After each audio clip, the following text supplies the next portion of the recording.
intentando comprender qué es lo que está pasando en Venezuela, especialmente en la oposición, que no está unida, está totalmente dividida. Y este creo que el mayor triunfo que ha tenido Maduro en todos estos años de pelea con la oposición venezolana, los partidos democráticos de la oposición venezolana, que es la desintegración del gobierno interino y la violación a la Constitución Nacional de cerrarle el paso y acabar con el presidente interino. Y no sé si él lo aceptará o no, porque no es la Asamblea Nacional quien puede quitar este interinato presidido por él. Pues estoy tratando de que me expliquen eso, gente de oposición que estuvieran cerca del gobierno interino en un principio aplaudieron esa unión, y algunos otros que inclusive trabajaron con el gobierno interino, como es el caso de Calderón Berti, quien escuchábamos ayer lo que nos decía, y aquí está Antonio Ledesma, quien se entusiasmó por la unidad, por la lucha que no creo que duró mucho, de la oposición partidista. Bienvenido, Antonio Ledesma. ¿Qué está pasando y por qué está pasando? Muy buenas esas dos introducciones, Napoleón, porque escuchándote, no solamente ahora, sino anoche, porque escuché anoche la entrevista con el doctor Calderón Berti, me paseaba por las lecciones que recibía en mi curso de posgrado de gerencia pública. Y un profesor que nos estaba en clases sobre proyectos, nos planteaba siempre la rueda de la vida. La rueda de la vida comprende cuatro preguntas. ¿Qué está pasando? ¿Por qué está pasando? ¿Qué debemos hacer y cómo lo debemos hacer? Esas son cuatro fases indispensables para poder comenzar a hablar de las soluciones, porque yo no quiero ser reiterativo en estos 25 minutos que tenemos de conversación, echándole el cuento que la gente conoce, porque la gente sabe lo que tenemos en Venezuela, la corporación criminal, la tragedia económica, la tragedia social, pero creo que la primera respuesta a la pregunta ¿qué está pasando? Es que no tenemos una conducción atinada, es una dirección política tóxica, porque lamentablemente no tiene una estrategia conforme a la cual podamos avanzar a lograr el objetivo fundamental, que fue aquella propuesta que se convirtió en un mantra y que despertó tantas expectativas como la de cese de la usurpación, gobierno de transición y elecciones libres. Eso está pasando porque lidiamos contra una feroz corporación criminal que logró contaminar e infiltrar a esa dirigencia opositora que tiene a su servicio. ¿Qué es lo que debemos hacer? Bueno, no seguir lloriqueando ni echándonos el cuento para lacerarnos a nosotros mismos, ni claudicar, ni resignarnos a decir, diciendo que esto se perdió, que no valió el esfuerzo.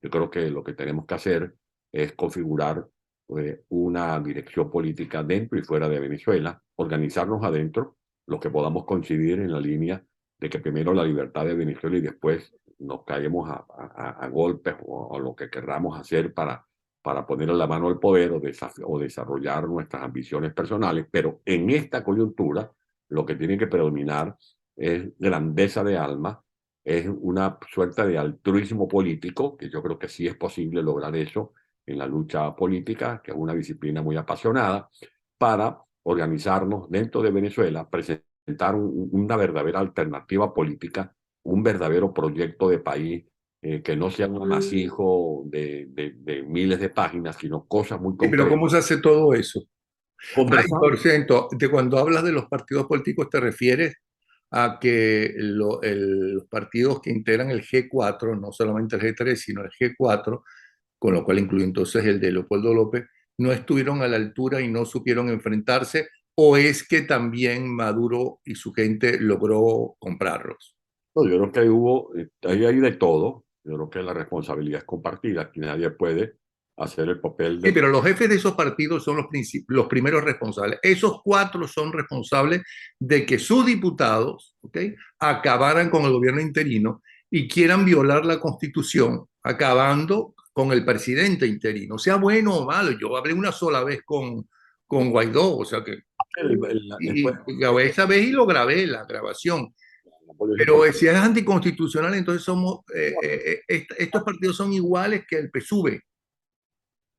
Bueno, diríamos que están en la misma cuneta, están en la misma zanja, porque de una u otra manera creo que es hasta peor que el PSUV, pues si quiere el PSUV hay una relación política con Maduro, pero estos partidos políticos agrupados en eso que llaman G4 representaban a la resistencia, así se vendía. Y creo que aquí nadie puede sacar el cuerpo a sus responsabilidades. Eso lo hemos hablado en otras ocasiones. Recuerda que cuando hacíamos entrevistas contigo y hacíamos estos cuestionamientos, nos caían encima algunos opinadores diciendo que no escupiéramos para arriba, que laváramos los trapitos escondidos en la casa, que no malográramos la unidad. Y resulta que lo peor es apañar esta vagabundería.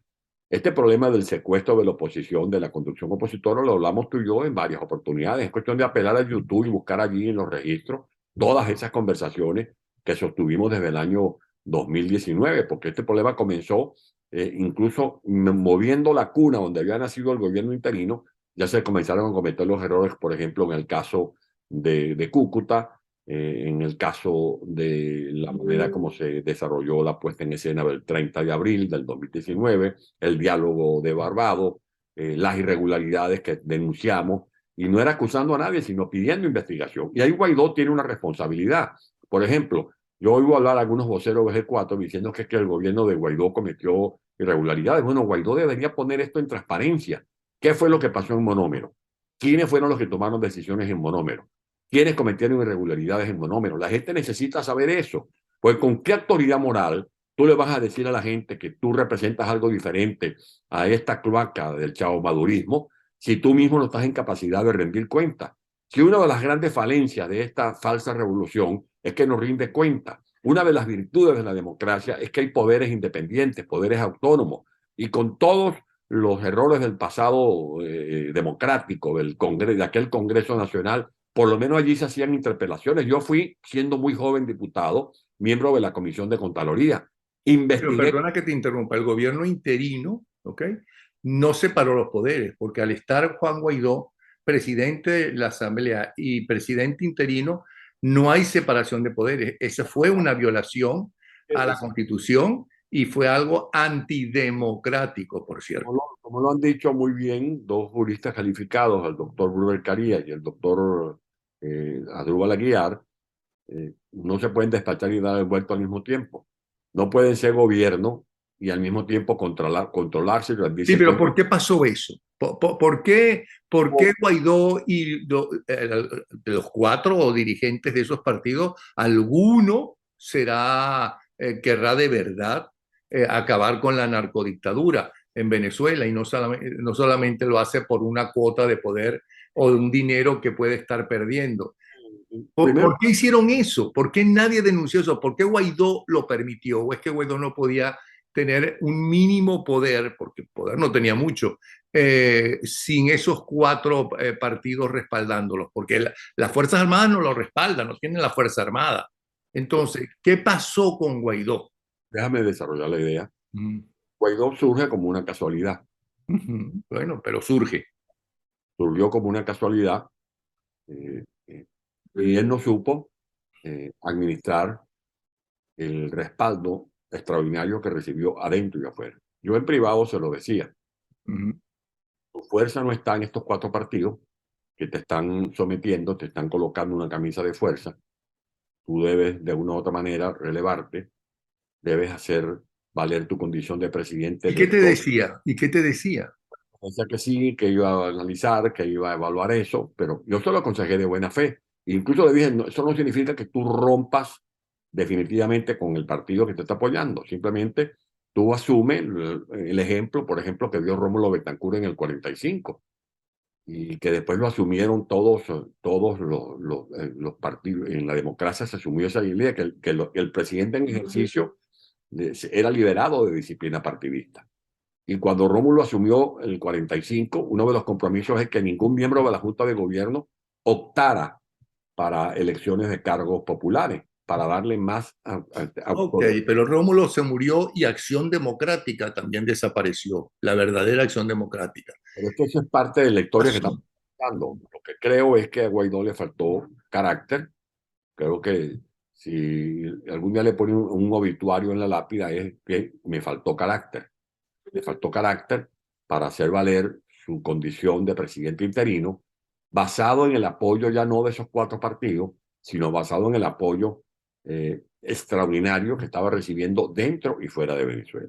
Nosotros en estos días vimos muy complacidos cómo el Parlamento de Estados Unidos recibió al presidente Zelensky, pero es que eso mismo lo vivimos con Guaidó.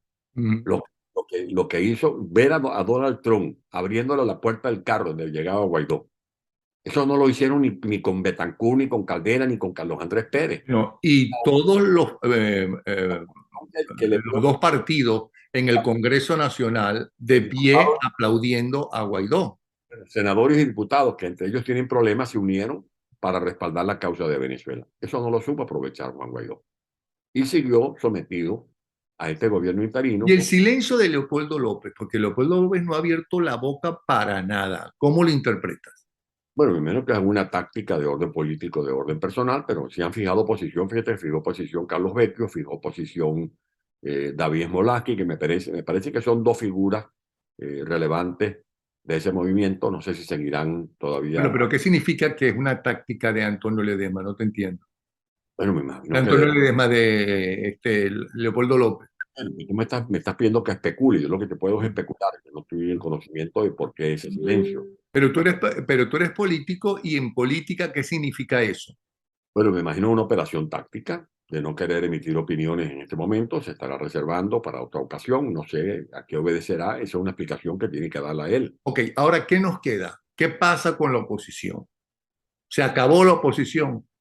No, no Ya no puede. hay dirigentes políticos de oposición. Ya la gente no cree en la oposición. La gente dice, bueno, ahora que está llegando más dinero porque están llegando a acuerdos y que la izquierda se está apoderando de toda América Latina, se abrirán más las fronteras y se mejorará un poco la situación de uno como habitante de un país. ¿Será que la gente está pensando eso?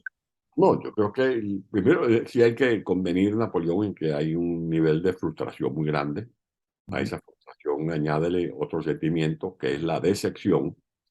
En tercer lugar, hay una conclusión generalizada que es que puede llevar a la gente definitivamente a no creer en nadie, a decir aquí no vale la pena nadie, aquí no podemos creer ni en este ni en el otro, todos son lo mismo, todos están cortados con la misma tijera. Eso es muy lamentable y por eso hay que salir del paso a esos sentimientos de frustración y de desespero.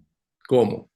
Yo estoy presentando alternativas con, ¿Cuáles? con una alternativa de una conducción con una estrategia que nos una a todos dentro y fuera de Venezuela. Esto no es fácil, porque esto no es coser y cantar, porque aquí vemos que el régimen ha logrado o se ha salido con la suya. El régimen ha montado, por ejemplo, ahorita un carnaval de candidaturas presidenciales. Yo respeto a mucha gente que está optando, pero yo creo que poniendo los pies sobre la tierra, con este régimen que controla todo el aparato interno, que controla todas las instituciones del país, que hace lo que le da la gana con los símbolos de los partidos políticos, que tiene sometido a dirigentes en los partidos políticos, que se está burlando incluso nada más y nada menos que en los Estados Unidos. Maduro cree que él tiene y que le ha doblado el brazo al presidente de los Estados Unidos. Eso es lo que cree Maduro. Porque fíjate cómo tú te puedes explicar que se hayan llegado a estos acuerdos en México a finales del año pasado y a Maduro le dan una serie de beneficios, pero él no da nada a cambio. Yo incluso te confieso hoy que yo esperaba que para el 24 de diciembre o el 31 de diciembre habían convenido que iban a liberar a algunos presos políticos. Bueno, ahí tienen al teniente coronel Irben Marín Charro en huelga de hambre y no les importa. Ahí tienen, por ejemplo, al coronel García Palomo, tienen al teniente, al capitán de navío de la Sota y lo tienen en la Casa de los Sueños. En la Digecín le tienen un carro prendido con el tubo de escape conectado a los sótanos para irlos matando poco a poco.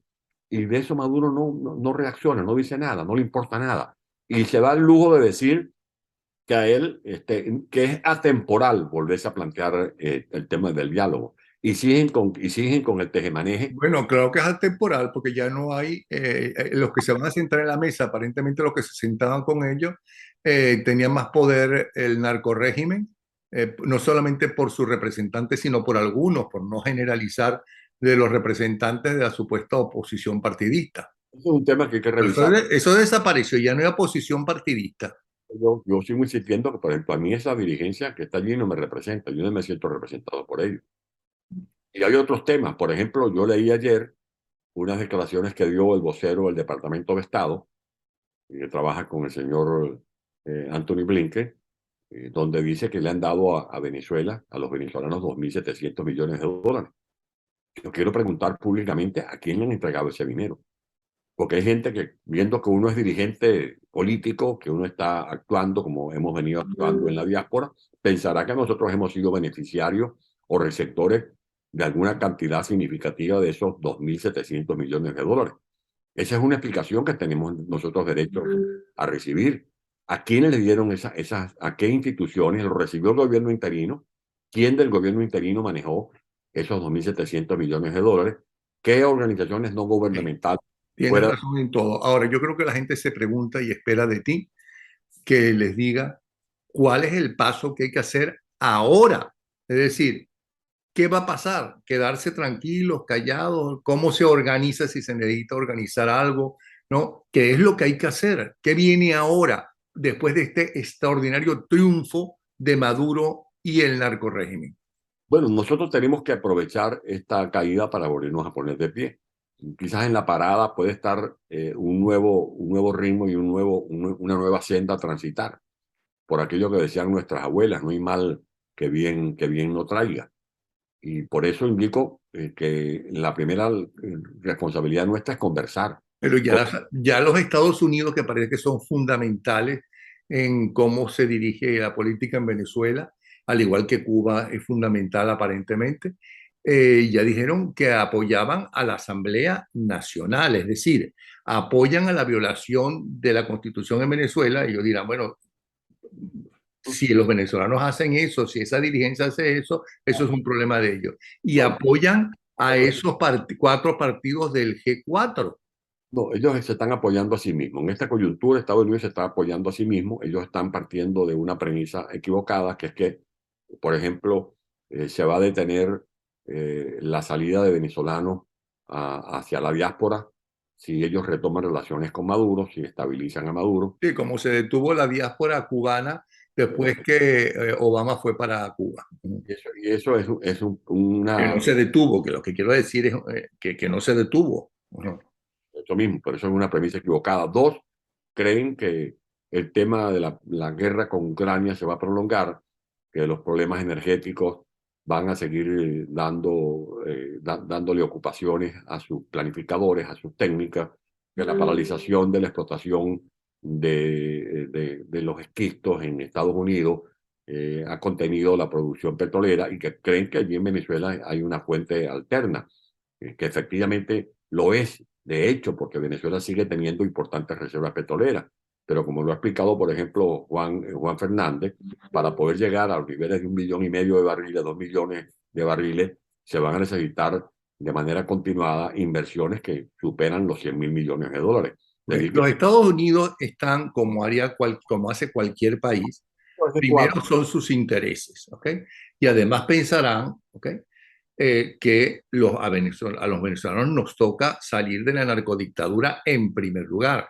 Y si los venezolanos aceptamos que esa Asamblea Nacional haya destituido al presidente interino y al gobierno interino con una arrechera impresionante, porque acabo de leer que el 30 de diciembre votaron a todo lo que tengan que ver con el gobierno, ¿no? Desde el canciller, un hombre serio y de primera, ¿no? Gustavo Tarre, para abajo a todos los representantes en los países europeos democráticos. O sea que la rechera y la pelea es a muerte, por lo visto. No, es que creo que el desprestigio también ha llegado al olfato de los factores que gobiernan en los Estados Unidos. Pues esa gente no es tonta. Estados Unidos, de hecho, se viene entendiendo con Maduro desde marzo del año pasado. No te olvides que se hicieron reuniones sorpresivas en el Palacio de Miraflores, que llegaron a acuerdos, que le hicieron ese cambalache de los narcosobrinos por los rehenes norteamericanos. que vienen haciendo gestiones con este tema del diálogo, porque tienen sus propios intereses. ¿Y qué ha hecho el G4? Le ha aliviado la carga a los Estados Unidos. Ellos de una u otra manera querían quitarse de encima el compromiso de reconocimiento del gobierno interino. Eso hay que decirlo. Pero por eso no podemos abandonar estos vínculos que tenemos con los Estados Unidos. Estos vaivenes de Estados Unidos no es nuevo. Si tú revisas la conducta histórica de Estados Unidos, por ejemplo, el presidente Wilson en la Primera Guerra Mundial, al principio no estaba de acuerdo en meterse en la primera Guerra Mundial, pero cuando les tocaron unas embarcaciones tuvieron que meterse. Como en En la la Segunda Guerra Mundial también. Después de los ataques sorpresivos de Pearl Harbor, Ok, sí, pero esos son los Estados Unidos que con buenos, malos, regulares presidentes. Pero ¿tú crees que haya habido alguna diferencia según el partido que esté gobernando? Si los republicanos estuvieran gobernando, sea el presidente que sea, republicano, hubiera sucedido este encuentro con Maduro. No creo, yo no creo, yo creo que venía siguiéndose una política muy firme por parte de los republicanos, pero en todo caso yo lo que más bien coloco en alto relieve era la comunión que tú y yo acabamos de destacar cuando en el Parlamento de Estados Unidos ambas bancadas se pusieron de pie para respaldar a Juan Guaidó, que era respaldar a Venezuela. Ahora, ¿qué ha pasado tanto republicanos como en demócratas? Bueno, que ellos también tienen olfato.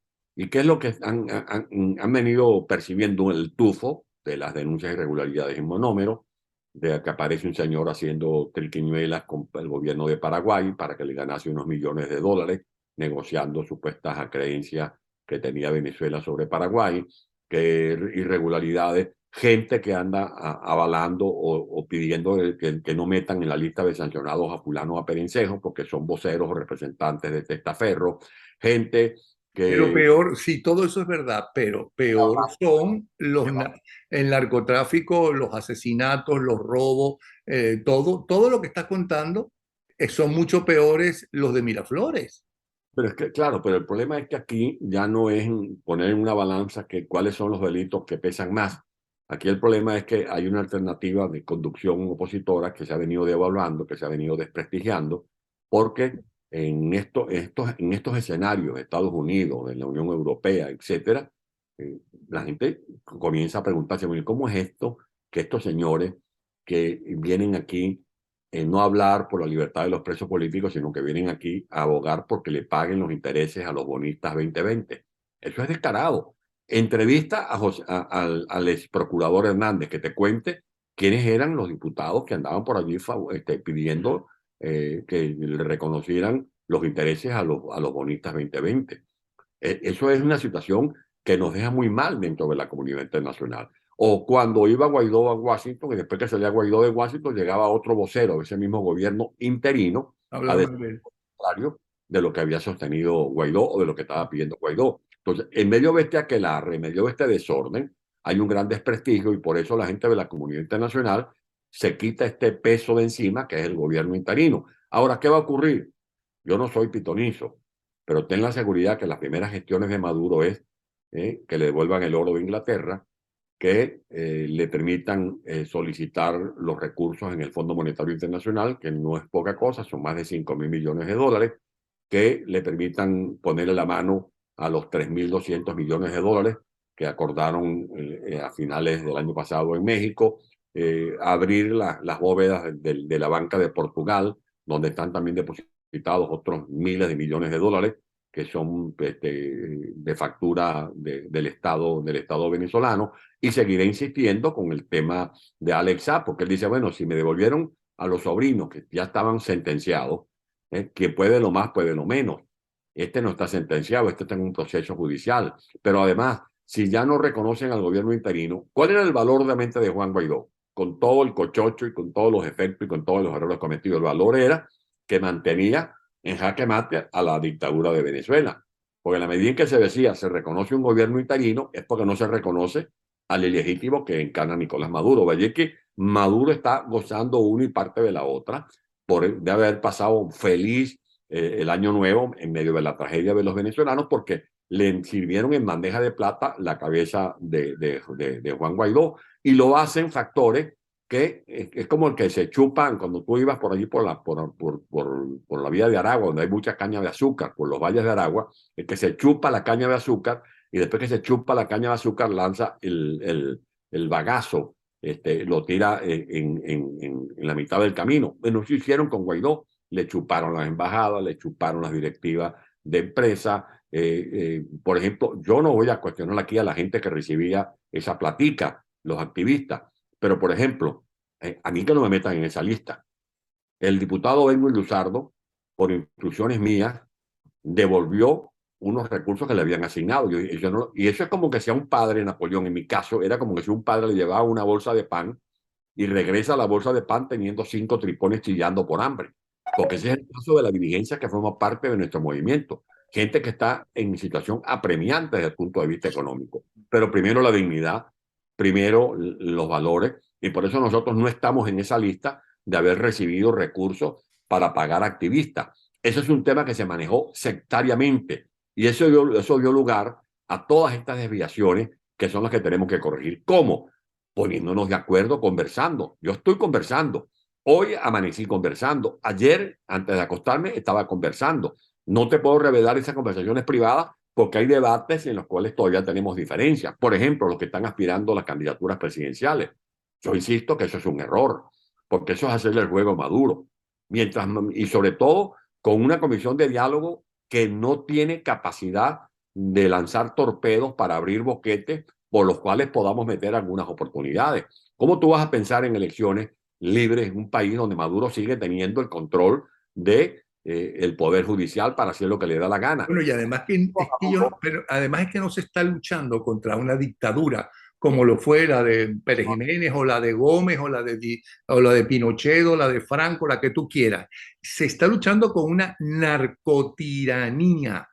Es Eso es decir, peor que Pablo Escobar. ajá, ¿qué pueden pensar? ¿Por qué ellos van a salir del poder? ¿Para qué? Para que los agarre la justicia internacional, para que la Corte Internacional los agarre. ¿Dónde van a poder disfrutar del dinero? ¿En Cuba? ¿En Rusia? Ese es un tema que estamos conversando, cómo crear una plataforma interna, una verdadera plataforma unitaria que tenga un solo objetivo. No es que nos ponemos de acuerdo para que tú me des una pata de la mesa o tú me des un pedacito de la torta. No, no, yo no estoy en eso. Yo no estoy en eso, ni la gente que me acompaña está en eso. Y los que estamos conversando no estamos en eso. Es organizar adentro una conducción con gente que esté restiada, organizar afuera la diáspora, la resistencia en todas partes del mundo. Hoy hay reuniones de trabajo para eso.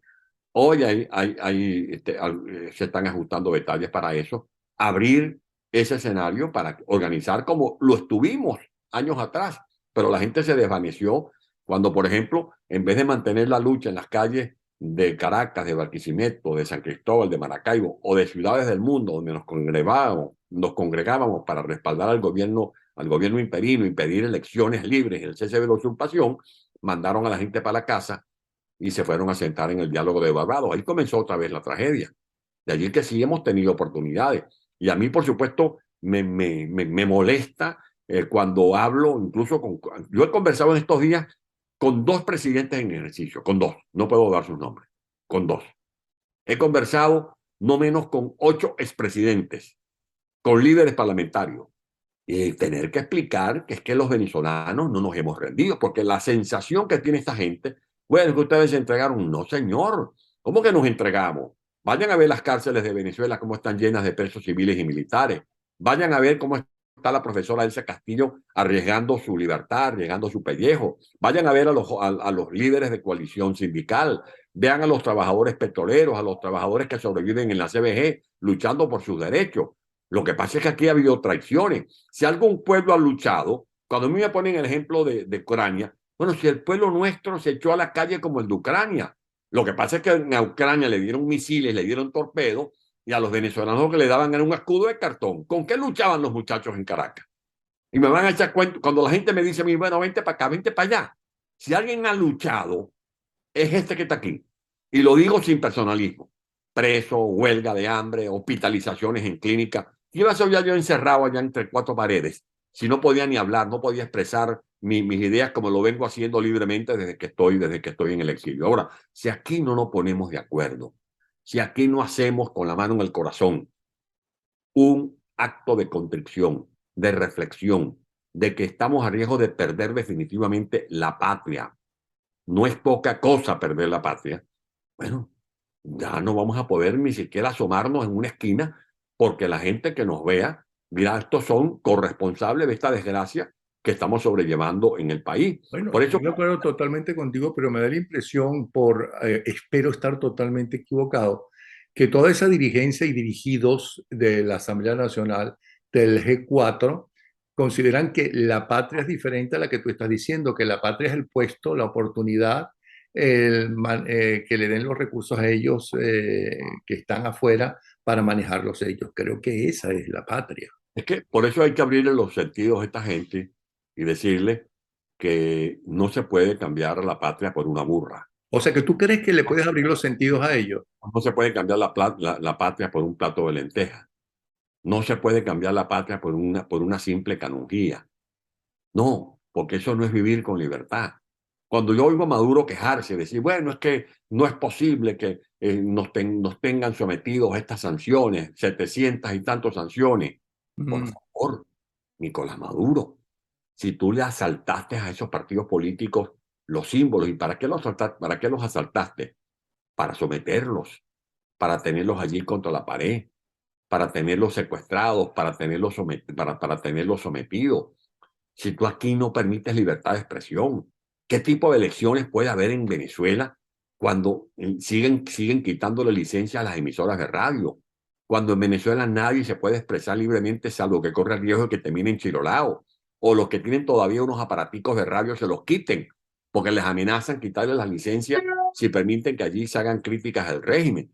¿Qué tipo de elección libre puede haber en un país donde ellos siguen manejando a su antojo el registro electoral, el sistema de identificación, todo lo que tiene que ver con cédulas de identidad? Le van a responder, ahí van a venir los observadores internacionales. Pues sobre eso es que estamos hablando.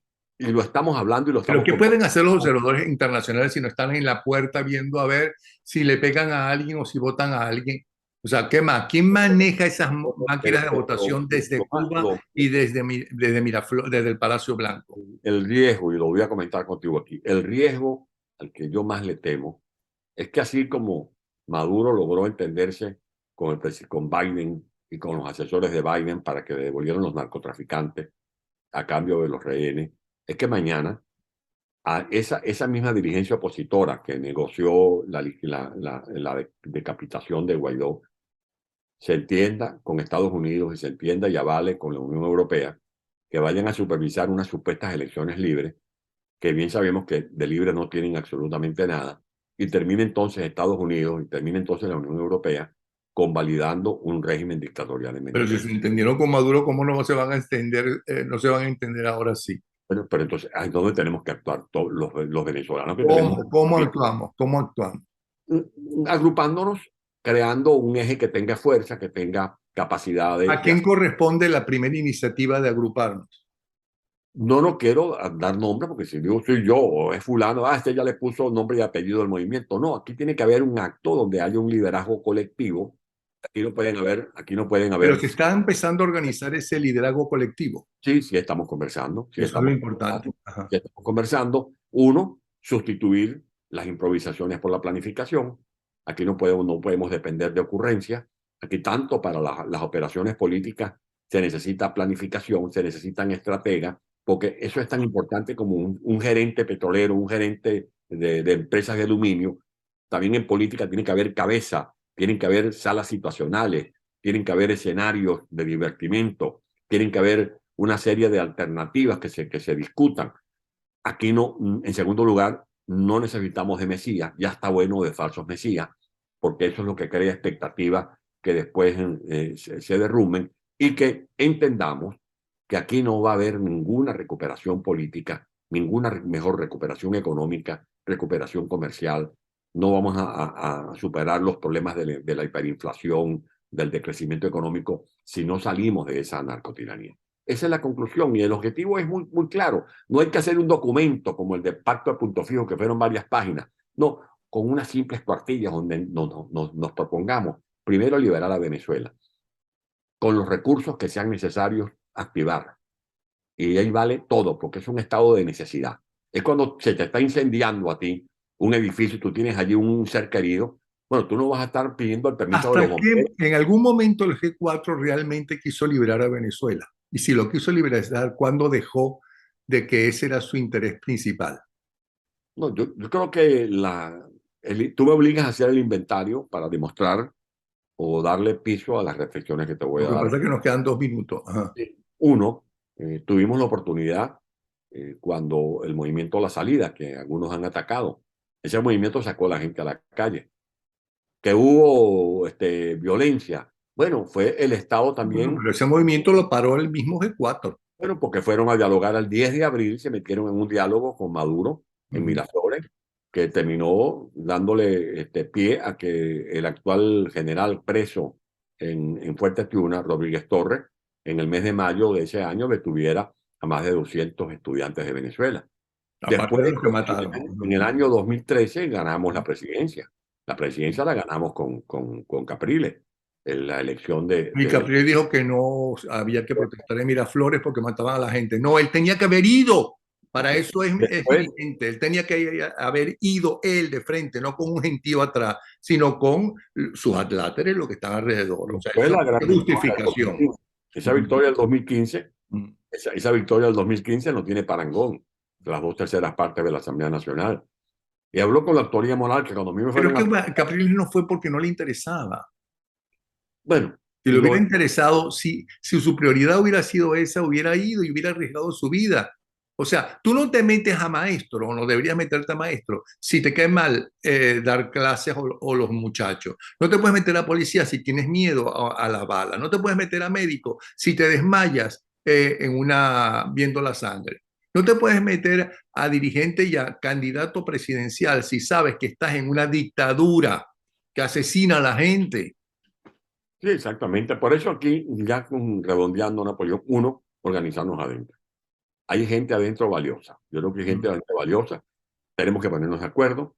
Aquí no se trata de que yo imponga mi verdad ni mi punto de vista. Esto tenemos que trabajarlo. Esto tenemos que conversarlo, Ok, esa es la primera. Mira que nos queda hablar. menos de un minuto. Segundo, Y el plan de acción. Un plan ujú, de acción que asumamos de manera definitiva. Aquí no se trata de que tú participes, sino simplemente, no simplemente que participes, sino que estés comprometido. Comprometido a impulsar ese plan de acción. Que sepas que vas a correr riesgo.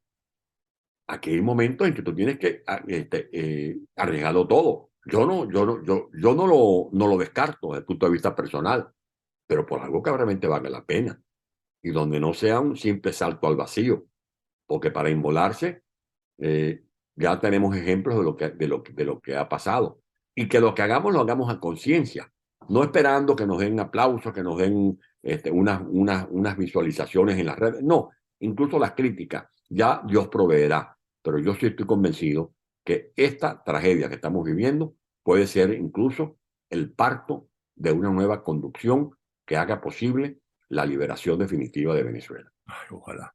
Bueno, muchísimas gracias, Antonio, porque se va a caer la grabación. Un Sí, abrazo y un abrazo a Mixi. estoy pues, trabajando ahorita en la comunicación que vamos a enviarle al Departamento de Estado, varios venezolanos, pidiendo que se nos diga a quiénes se les entregaron los 2.700 millones de dólares